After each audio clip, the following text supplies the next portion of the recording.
Hello everyone, we want to welcome you to Mandara Online. Here we meet with God. Whether you're 90 or you're 9, we've got something just for you. We've got worship programs, music, preaching, something for the young people, something for the children, something for the married people, something for the singles. Everybody, you need to tune into Mandara Online. Worship the Lord, praise His name. Even if you want to know how to manage your money, we've got something here for you. Like, share, and subscribe to our channel. This is the place to be.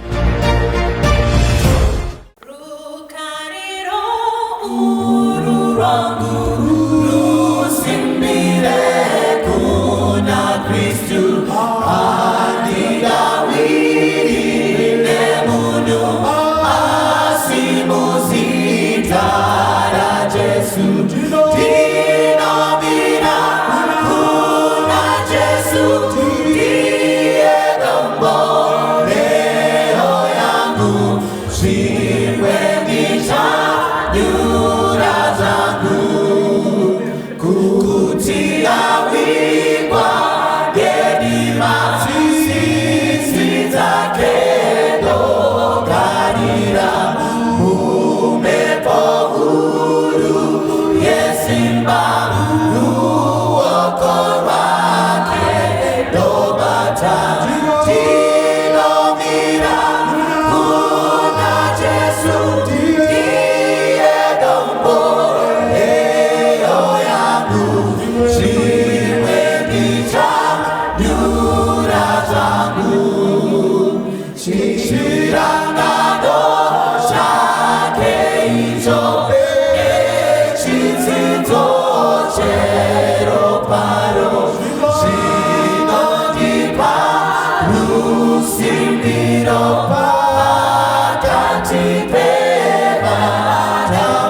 Kwaziwai vana vaMwari, kwaziwai vana vokumusha.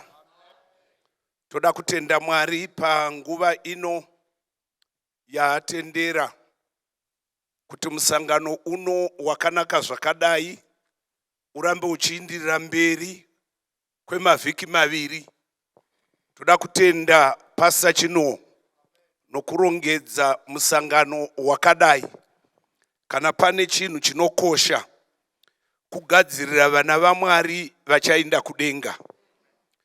Ndandiri kure kwazvo, ndandiri kuSolusi, tichiviga Shepherdess EM Moyo. Tikabva ikoko kuma 1:30 pinda mukwekwe yayo tochaya kuma 4. Saka totenda Mwari kuva pano. Totenda Pastor Nongo nebasa guru ramakashanda. Regai ndikuudzei vanhu vaMwari, hatigari pano nokusingaperi. Very soon and very soon Jesu ari kuuya. Saka makorokoto kune vari kuuya kuzonzwa shoko raMwari. Kana tichaponeswa, Mwari anotida tose muchiona takadai. Kana uchiverenga Bhaibheri, kuna maPsalm 122 verse 1 musazvinetsa nokuverenga.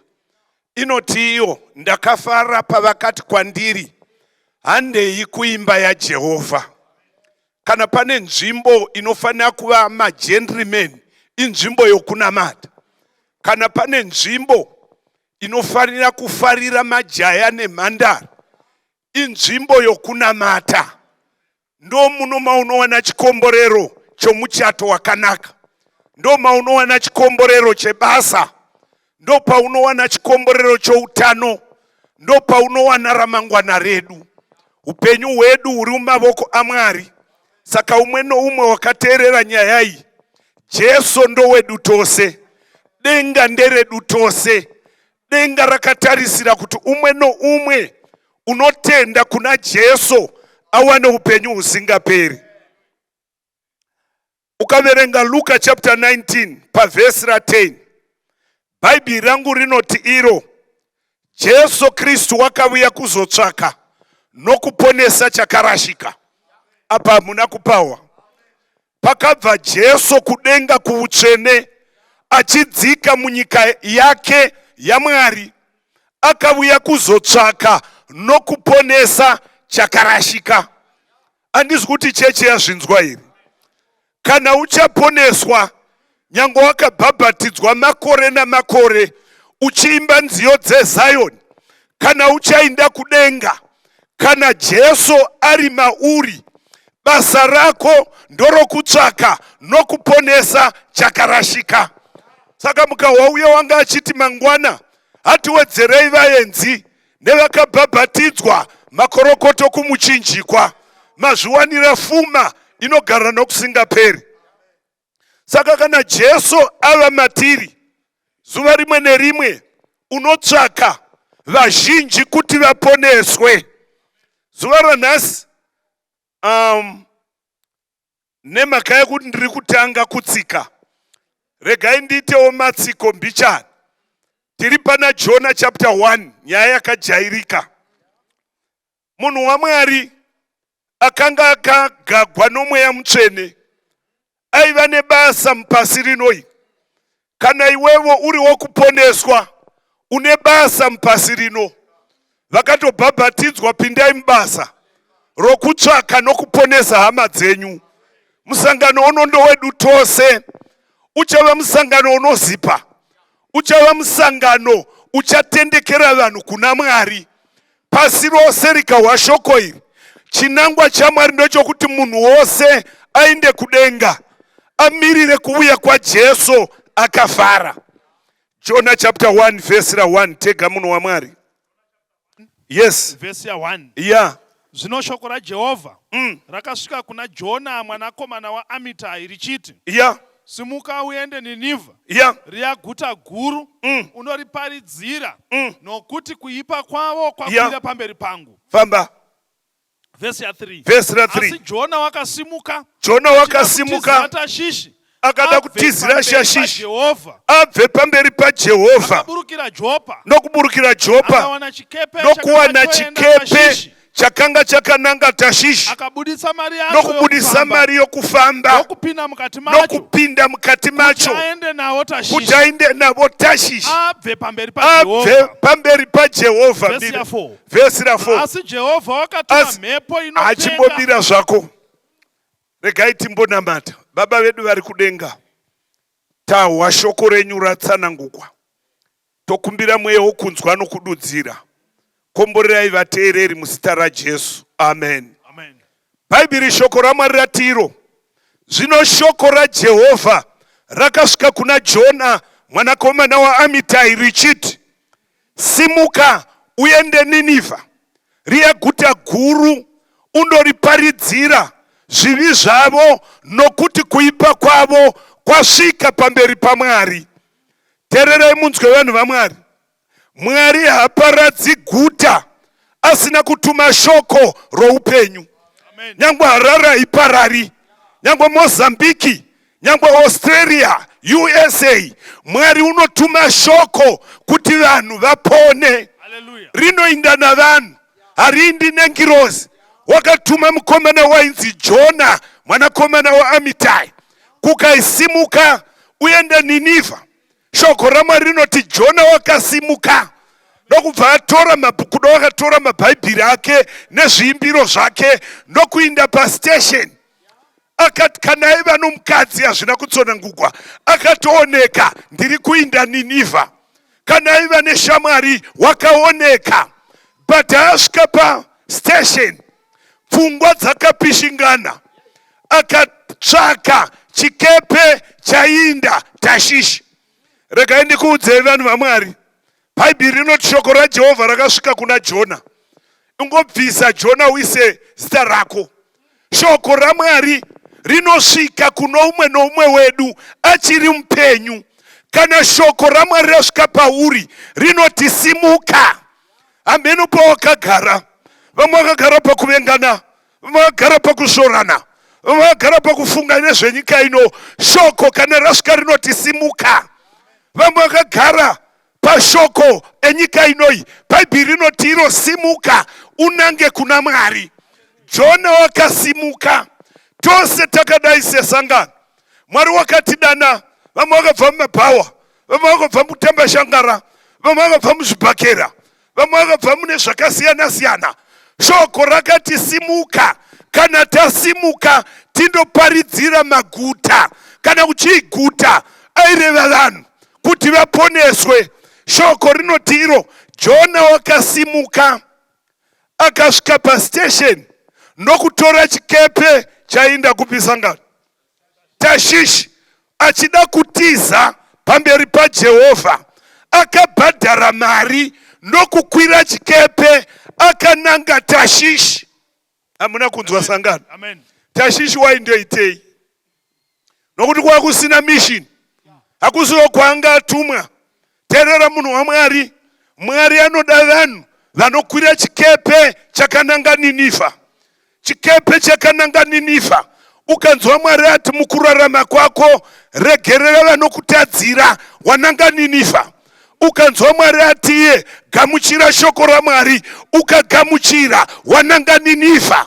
Vanhu vakaramba shoko raMwari vakananga Tashishi. Kana Mwari akabudza vanhu vake regai mutoriro nembanje vakaramba vakananga Tashishi. Kana Mwari akabudza vanhu vake regai mupombwe vakashingirira muchivi vakananga Tashishi havasviki. Regai ndikuudzei vanhu vaMwari, vanhu vose vari kugwa nechivi, vari kugwa nechinokunda. Kwose kwavakananga havasviki. Mifaro yavanoti mifaro havasviki. Jona apinda muchikepe chakananga Tashishi. Bhaibheri rinoti iro rova pavhesi 4. Kwai kudii? Asi Jehovha akatuma mhepo inopenga pagungwa. Dutu guru rikamuka pagungwa. Famba. Chikepe chikashumba kuputsika. Ipapo vafambisi vechikepe vakatya. Vakatya kwazvo. Mumwe nomumwe ndokudana kuna Mwari wake. Vakarashira mugungwa nhumbi dzakanga dziri muchikepe kuti vachireruse. Famba. Asi Jona wakanga aburukira mukatikati akavata pasi nokubatwa nehope chaidzo. Terera munhu waMwari, Bhaibheri ratiro Jona apinda muchikepe chakananga Tashishi. Haana kunogara panogara vamwe, akaburukira mukatikati nokuinda kumalugage nokunozviita chiputumendi ndokugara. Dena akagara zviri nani, akandozendama ndokubatwa nehope chaidzo. Amen. Bhaibheri rangu rinoti iro Mwari wokudenga wakatuma mhepo inopenga ikarova chikepe chikaramba kufamba. Tererai vanhu vaMwari, muupenyu hwenyu, muupenyu hwemhuri yenyu, hausi kuona here mhepo inopenga? Mhepo iri kutsvaka Jona. Ukaona upenyu hwako hwakaipa, pane mhepo iri kufamba. Mwari ari kutsvaka Jona. Buruka muchikepe chauri ukwire cheNinivha. Amen. Bhaibheri shoko raMwari rinoti iro Mwari akatuma mhepo inopenga. Tererai munzwa vanhu vaMwari, mhepo inopenga indinoida. Ukaona murume atanga zvamagirlfriend, Mwari tumai mhepo inopenga. Kana ukaona murume atanga nyaya dzokumadoro, Mwari atume mhepo inopenga. Rirutsise aponeswe mani. Kana mukavona vasikana vatanga kubatwa mazamu, Mwari ngaatume mhepo inopenga. Nokuti Mwari unokuda. Shoko raMwari rinoti iro Mwari akatuma mhepo inopenga ikarova chikepe, vanhu vakasazivawo chii chaitika. Mwari waitsvaka Jona. Hallelujah. Teererai vanhu vaMwari, Amen. dzimwe mhepo hadzitumwi naSatani, dzinotumwa naMwari wokudenga nemhaka yerudo newe kuti udzokere kuna Mwari. Dzimwe mhepo inopenga unogwara kusingarapiki, nyange ukaenda kwadhokta havavoni chigwere, vanogona kutambura vachirapa chisicho. Mwari ari kutuma mhepo inopenga kuti udzoke kuna Mwari. Vakakomborerwa vanodzoka kuna Mwari, wangodzoka zvichakufambira, wangodzoka muchato unodzikama, wangodzoka Mwari unokurongera ramangwana rakanaka. Amen. Kune mhepo dzinopenga, iwe unotoziva imwe yacho, muri dzimwe hadziwirirani. Nyange mukazama matare, pane mhepo inopenga. Vamwe vanosama kuunganidza kuita zvinobatika hazvibatiki, imhepo inopenga. Vamwe vanoshayiwa mufaro pasina watuka, imhepo inopenga. Vamwe nyange vakadya zvinonaka hazvitonaki, imhepo inopenga. Dzoka kuna Mwari. Kana munhu adzoka kuna Mwari, kudya hafu bhuredhi usina chanamigwa, unohwa ichinaka kumatama uku uchimwa tii tsvuku, nokuti una Mwari. Kana wabva pana Mwari, panouya mhepo inopenga. Hallelujah. Amen. Mangwanani unomuka, pane chii chamagadzira maendagadzira mazai handichamafariri, chii chimwe chamagadzira, pane chingwa chiri handichachifariri. Unogona kungomwa mvura yacho odohwa yodogwadza nomudumbu. Mhepo ikapenga haugari zvakanaka. Mhepo kana ikapenga, nyangwe hope hadzivuyi. Unoudza vanhu ndiwo mukana 1, dzoinda zvachose, dzoka kuna Mwari zvikufambiri. Teererai munzwe vanhu vaMwari, Bhaibheri rinoti iro, vafambisi vechikepe vakatora nhumbi vakakanda mugungwa vachida kurerusira chikepe. Chikepe chakanga chisingaremegwi nenhumbi, wairema ndiJona waitiza pamberi paMwari. Hallelujah. Madekwana ano vanhu vaMwari, ndoda kuti uone nzira yauri kutizawo nayo. Ungodzoka, Mwari anokukomborera. Ndatini chikepe chakaramba chichipengegwa nemhepo nokuti Jona waivamo. But chinogwadzaka, Jona apinda muchikepe akabatwa nehope chaidzo. Unoziva namata kuti usava Jona mani. Ukanamata ukangova Jona, ndichitoparidza kudai uvete hope chaidzo. Vamwe havana zvavari kuwa vakasvinura. Jona wakabatwa nehope chaidzo, ndokutoridza magwiriri arimo. Vakomana ndokuona kuti tofa, ndokudana kuzvimwari zvavo, vachinamata kuzvimwari zvavo, mhepo haina kumira, ndokubva vakanda hakata ndokubata Jona. Unoziva Jona wakabatwa navahedheni. Kundiye problem. Regai ndikuudzei vanhu vaMwari, Yesu tinonamata, tinogona kukonzeresa kuti mvura isanaya. Tinogona kukonzeresa kuti inake. Regai ndikuudzei vanhu vaMwari, zvisinei neikonomi yenyika, vatendi vakanamata. Muikonomi yakadai, denga rinokomborera, Zimbabwe inogarika kana una Mwari. Hauna kunzwa iwe. Vabata Jona, vanomubvunza mubvunzo. Wabvepi iwe? Uriwo rudzi rupi? Nyika yako ndeipi? Basa rako nderei? Jona wakataura chokwadi 1 chete, chokuti ndiri muHebheru. Ozoti ndinotya Mwari wakasika denga negungwa. Waitya Mwari here akananga Tashishi? Kwete vanhu vaMwari. Angotaura chokwadi chimwe, ndiri muHebheru, ndiri muSabata, ndinotya Mwari. Iwo uchivenganisa vanhu, iwo uchirambisa vana vako navakadzi vavo. Unoti ndinotya Mwari, usingaiti basa raMwari, usina waunokoka. Unoti ndinotya Mwari, usina chaunoisa pabasa raMwari. Teerera munhu waMwari, Jona aiti ndinotya Mwari, akananga Tashishi. Ndokubva vamubvunza mubvunzo, vakati iwo, tichakuitei? Kwai avabudza kuti ndiri kutiza pamberi paMwari. Verse 10. Kwai ipapo varume vakatya kwazvo kwazvo. Vakati kwaari, chiiko ichi chawaita ichi? Nokuti varume vakanga vachiziva kuti unotiza pamberi paJehovha. Nokuti nokuti wakavabudza, famba. zvino vakati kwaari, tichakuitei kuti gungwa rikunyararire. Vakaramba richipenga, vakapenga kwazvo. Iye akati kwavari, ndisimudzei mundikandire mugungwa. Ipapo gungwa, murume uyu unozva kana munhu achitiza pamberi paMwari, nyangwe plani hana, nyangwe mhinduro dzakarashika. Toita sei newe? Ukai ndisimudzei. Akauya akasimudzwa. Handi akauya oga achimacha achifamba, nokupinda muchikepe oga, nokunodzira oga. Oda kuti mhepo inyarare. Unoti vakomana buyai kuda muri 4 mundisimudze. Wakadi kungozvikanda mugungwa. Tererai vanhu vaMwari, nyaya yokuponeswa hapana unokusimudza. Woga unosimuka woti Jesu ndamuda. Vakakomboregwa vabuya vega kutonhohwa shoko raMwari. Iwe woga ndiwo unoti ndiri pano. Ukai ndisimudzei mundikandire mugungwa. Ima hamuna kunzwa imwe. Jona chaireva indo ndaivapo, ndaiti vakomana konesai chikepe tidzokere pastation nditsvake cheNinevha.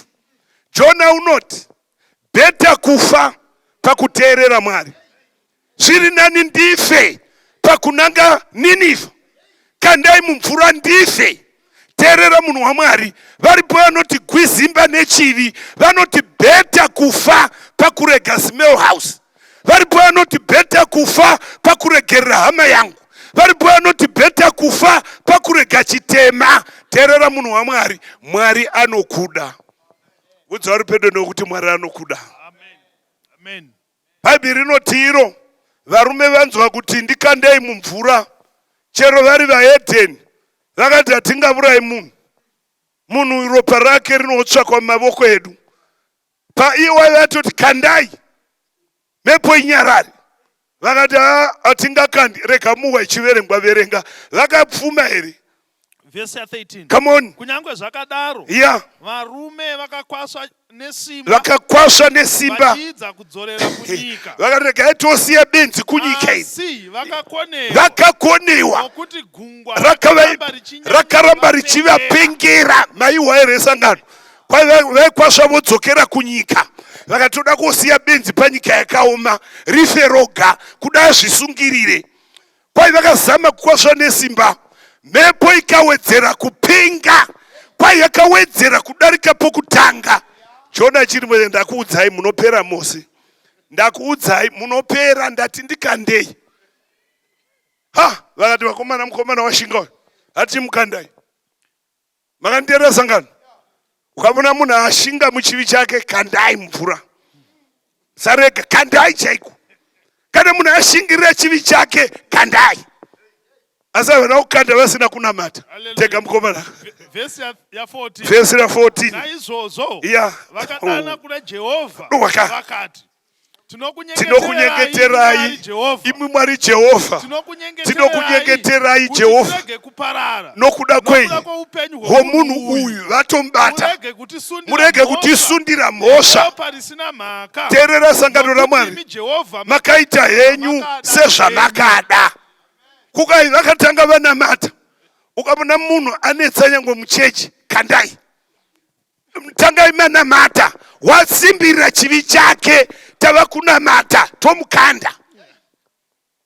Eka, Bhaibheri rinoti iro, vakapedza kunamata, vakati bata gumbo. Ndokubata rimwe gumbo, kaiwe bata rimwe. Pamwe ungahoramba, bata ruoko, ndokubva veta dzuwe, hati kande. Vakabata, Jona chiripo. Ameno kachakavovora kuti vakomana chimbomirai kai kandai. Ndokanda. Vapedza kunamata vakanda. Chichingoti kubvu, mhepo ndokunyarara. Haleluya. Vanhu vari muchikepe vakavonga Mwari. Teererai vanhu vaMwari. Mukavona Jona anetsa nyangwe mukati memhuri, imbomubatsirai, monamata, kandai. Kwaanoda ikoko unonodzidziswa. Muripo here vanhu vaMwari? Munhu akapinda muchivi mukamubatsira akaramba, sundidzirai ikoko. Unodzoka akava munhu kwaye. Asi Mwari ngaavongwe. Bhaibheri rangu rinoti iro, Jona ada kufa achikandwa waifunga ndichawandofa, izvo Mwari watuma hove huru, haleluya, Amen. yakakura kudarika Jona. Yeah. Mwari akati kuhove, muchikepe icho mune benzi rangu, usaritsenga. Iwe unofunga hove inominya munhu wakareba seni yanga yakakura sei? Komene acho anga akakura sei? Anga ari mazipanga. Kukai usamutsenga ingominya, Jona ndokubva chaminywa mukati medumbu rehove. Bhaibheri shoko raMwari rinoti angokandwa mumvura, mhepo yakanyarara. Verenga mukomana tipedze tinamati. Inoti ipapo vakamusumudza Jona, hauika, vakamukanda mugungwa, gungwa rikanyarara pakupenga kwaro. Rikanyarara pakupenga kwaro. Ipapo varume vakatya Jehovha kwazvo kwazvo, vakatanga kunamata Mwari, vakabayira Jehovha chibayiro ndokubayira zvipo. nokupikira mhiko. Vakati kubva nhasi tinonamata Mwari wokudenga, zvimwari zvedu hatichanamati, mhepo yanyarara. Verse 17. Come on. Jehovha akatuma hove huru ikamedza Jona. Jona akava mudumbu rehove Waka mazuva matatu nousiku hutatu. Mwari ngaavongwe. Tererai vanhu vaMwari, Jona akava mudumbu rehove mazuva matatu nousiku hutatu. Zheve dzaingovapo nemhino, asanga asisavoni nyika, ari mudumbu rehove, Mwari achimudzidzisa kutya Mwari. Zvaaivona akaiwa kuchina, zvaainzwa hakuchina. Varipo vanofanira kumbomedzwa, vambokona kuona nyika ino, vambokona kuona madhiresi, vambokona kuona zvivi, vamboinda pachomanikidzwa, vagozova kudenga kuna Mwari. Tererai sangano raMwari. Bhaibheri shoko raMwari rinoti Jona after 3 days chakaziva kuti ndiri mupenyu, nyangwe ndiri pakaoma, ndiri mupenyu, ndiri pasi pegungwa mudumbu rehove, dzakadzoka pfungwa, ndokubva chatanga kunamata. Haleluya. Chapter 2 verse 1. Jona wakanamata ari mudumbu rehove. Amen. Ari imomo akandinokuongai Mwari, nokuti muri Mwari wakanaka. Madivo kundipa second chance. Amen. Hauda kunzwa munhu waMwari. Verenga verse 1, 2 verse 1. Come on, inoti verse 2. Yes. Ipapo Jona akanyengetera kuna Jehovha ari mudumbu rehove, akati kudii? Ndakadana Jehovha ndiri munhamo yangu, akandipindura. Ndakadana mudumbu reSheori, mukanzwa izwi rangu. Mira ipapo munhu waMwari. Jona waivepi sangano? Hove chikepe chaivepi pamusoro pegungwa. Jona ari mudumbu rehove iri pasi pemvura, yakananga Tashishi, ndopayakamuwana achinda. Ari mudumbu rehove, ari kure nezvinoda Mwari, akadana kuna Mwari, ari kure naMwari. Mwari akamunzwa. Tererai vanhu vaMwari, chero wava kure naMwari, wadzika muchivi, ukadana denga rinokudavira. Handina kumboona Mwari wakanaka sezvizvi. Unoda mutadzi achivenga chivi. Unoti vatadzi vanga vatadza, vakakanda mwena mumatoireti, vakazotora mimba, vakarambanisa vanhu, vakachinjanisa vakadzi, vakauraya vanhu, vanhu vakatadza zvakadai. Ukadana Mwari anokunzwa. Hausati watadza munhu waMwari, dana kuna Mwari wakakumirira, ukadana kwaari unokunzwa. Bhaibheri rangu rinoti iro, anamata ari kure kwakadaro. Verenga verse 10 tinamati. Come on. Jehovha akataura nehove. Haleluya. Ikanorutsira Jona panyika yakaoma. Iti amen munhu waMwari. Mwari akataura nehove. Instead yokutaura nomunhu, Mwari wakutaura nemhuka. Mhuka inoteerera Mwari, kwasara munhu kuteerera Mwari. Bhaibheri rinoti Jehovha wakataura nehove, hove ikanzi chinda, undomurutsa, ungwarire mazino, usabatanidza ungafa. Ibenzi rangu. Ndokubva yamanya ndokunosvika panyika yakaoma. Ikati Jona chikabuda wena, chikabuda chipenyu. Chapter 3 inoti chakandototangana papapo. Jona hachina kuzodzokera sure, akatanga kuparidza vhangeri rakasimba, gwendo kwamazuva kwezuva rimwe achimanya Ninevha yose ikanzwa kuti Mwari wataura. Madekwana ano vanhu vaMwari. Amen. Chakabatsira Jona nyangwe aireswa zvakawanda kubvuma kuti dutu iri ndini. Point iyoyo nyangwe akada kufa, akada kukomita suicide, but Mwari wakafara kuti mhepo iri kupenga ndini ndiri kutiza pamberi paMwari. Hallelujah. Terera munhu waMwari. Mhepo iri muupenyu inogona kunyarara kana wakabvuma kuti ndini paripo pandiri kutiza. Madekwana ndoda kunamata newe vanoti ina handidi kuva saJona, kumbokandwa mugungwa nokumedzwa nehove. Ndoda kubvuma pamberi paMwari. Ndoda kuti kana Mwari ataura neni ndoita kuda kwaMwari. Ndinoziva kuti uripo, denga rinokuda. Simuka tinamate. Musandipfuura tenzi ine inzwa ndochema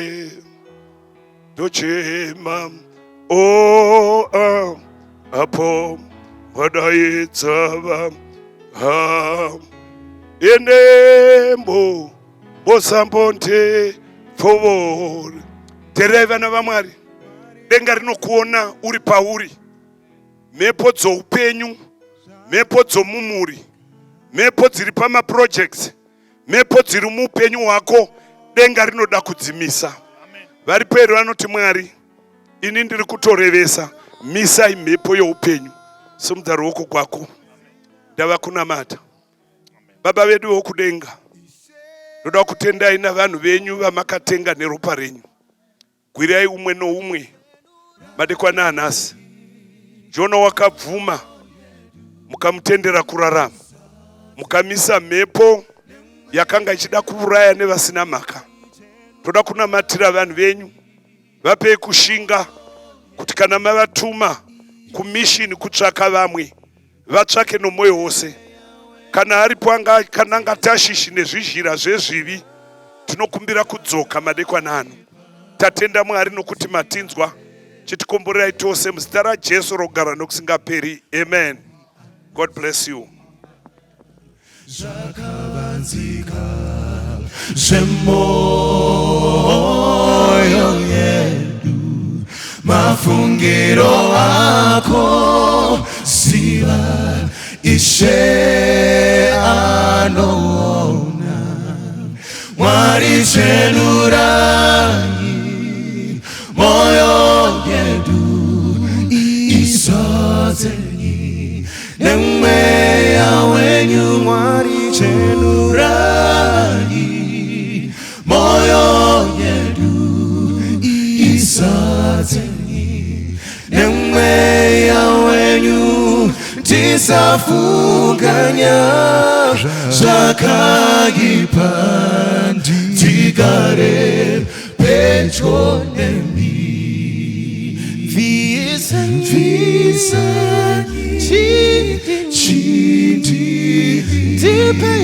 Tipe moyo unoyera apondofamba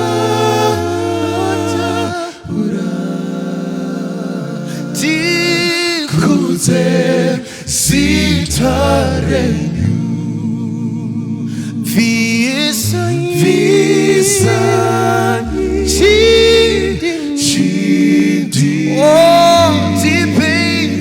Tipe moyo unoyera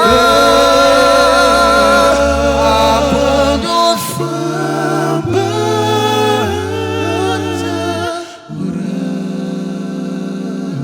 tikudze zita renyu.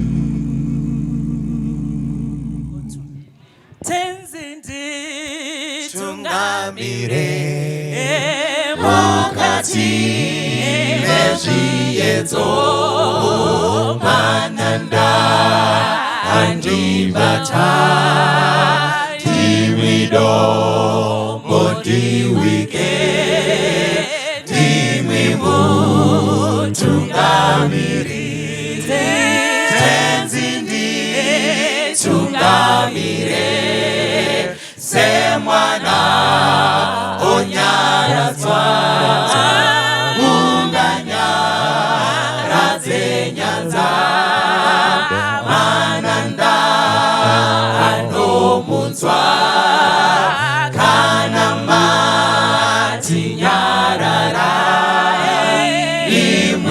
imwitenzi wenyanza tenzi nditungamire aponda zvikanyanza mananda ondityisa handichina zororo ndotsarira kunemwe ngandinzwe imimoti ndinokutungamira. Get one. Gandifane na Jesu avemponesi wangu dizatengine rudo difuise senjiwa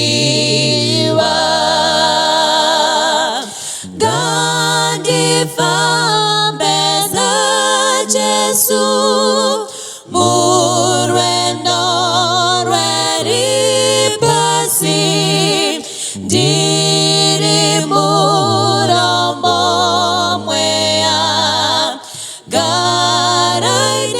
garainenimpo nesi kana achinzwa shiri dzimwe dzichiputika adzitire musa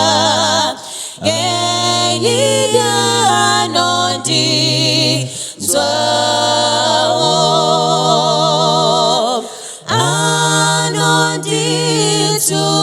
anonditungamira nekundiregerera nganditwe muchene garainenimpo nesi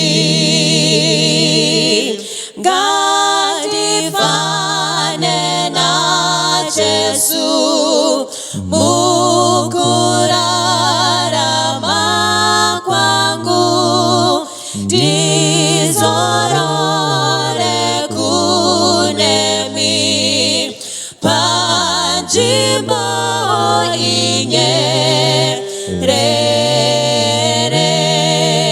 inyerere ndibarwe pachaini nerudo rwake Jesu ngandiwe nerutendo